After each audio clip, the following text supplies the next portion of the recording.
In today's video, I'm going to teach you how to see how long you have been on FaceTime, specifically on the iPhone 16 and 16 Pro Max.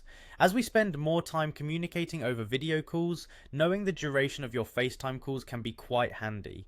Whether you're keeping track for productivity, billing, or just out of curiosity, it's a simple process. Let's dive into these steps to help you easily view your FaceTime call duration. Firstly, once you've concluded your FaceTime call, the key place to head is the phone app on your iPhone. This isn't just for making traditional calls, but is a central hub for viewing information about all your recent communications, including FaceTime calls, so open your iPhone's phone app.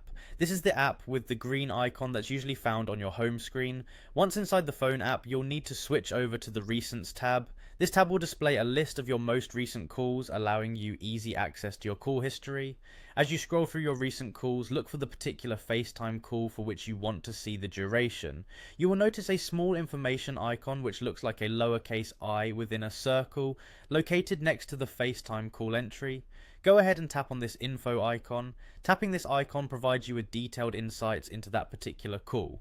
Here, amongst various bits of information, you will find the exact duration of your FaceTime call conveniently listed. It's a straightforward way to keep track of how much time you spent chatting, and there you have it. By following these simple steps, you can easily see how long you've been on FaceTime. It's a quick and convenient method that can be done in just a few seconds. These steps will empower you to have better control over your communication habits, giving you all the details you need at a glance. This feature is particularly useful for anyone who needs to monitor their call times for work or personal reasons, ensuring that you're always in the know about how long your conversations last. I hope this guide helps you in managing your FaceTime calls more efficiently. If you found this video helpful, feel free to share it with anyone else who might benefit from understanding how to check their FaceTime call durations. Thank you for watching, and don't forget to subscribe for more helpful tips and guides.